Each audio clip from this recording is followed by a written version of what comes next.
Assalamualaikum warahmatullahi wabarakatuh. Halo anak-anak ibu semuanya.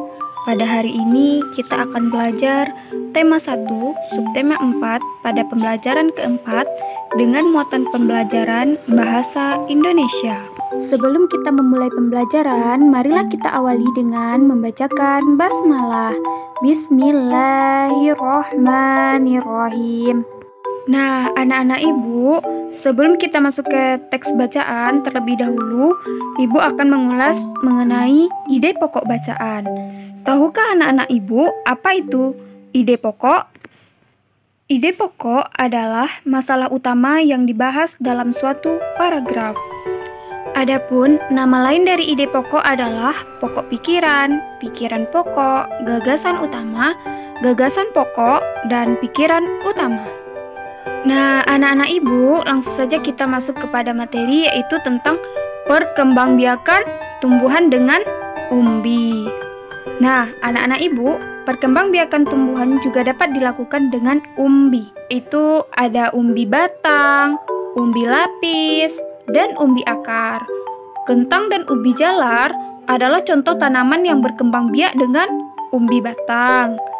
Bawang dan bunga bakung berkembang biak dengan umbi lapis, sedangkan wortel dan singkong berkembang biak dengan umbi akar. Nah, selanjutnya, tahukah anak-anak ibu apa persamaan dan perbedaan yang terlihat dari umbi lapis, umbi akar, dan umbi batang? Nah, anak-anak ibu, adapun persamaannya yaitu sama-sama tempat menyimpan cadangan makanan. Sedangkan perbedaannya yaitu umbi akar menyimpan cadangan makanannya di akar, sedangkan batang menyimpan cadangan makanannya di batang, dan umbi lapis menyimpan cadangan makanannya di biji. Misalnya, umbi lapis bawang merah.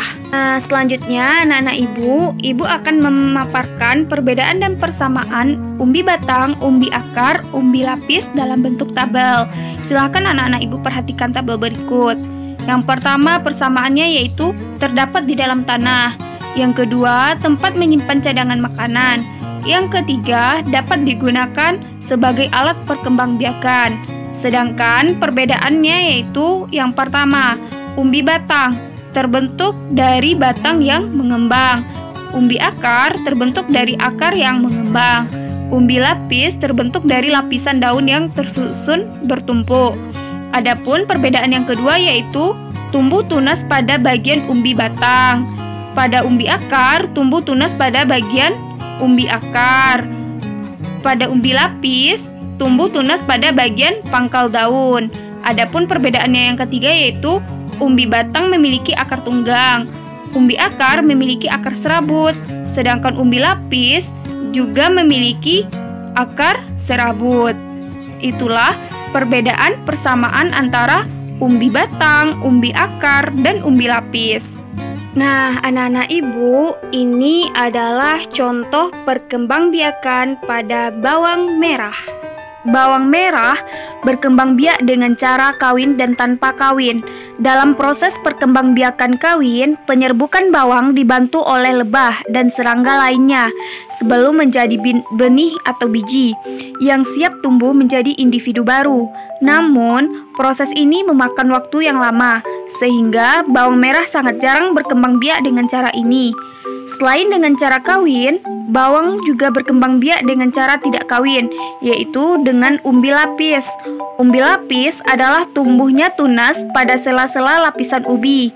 Perkembangbiakan ini menggunakan bagian tengah dari lapisan bawang ini. Dengan menanamnya, maka akan diperoleh individu baru dari bawang merah tersebut. Cara ini adalah cara yang paling cepat digunakan untuk memperoleh tumbuhan bawang yang baru karena prosesnya cukup sederhana. Nah, selanjutnya, tahukah anak-anak ibu, menanam umbi batang atau singkong tergolong mudah. Kita tinggal memotong batang tersebut lalu menanamnya. Tunggu beberapa hari, maka anak-anak ibu dapat melihat daun tumbuh dari batang tersebut. Nah, kira-kira seperti gambar tersebutlah contoh dari menanam umbi batang atau singkong.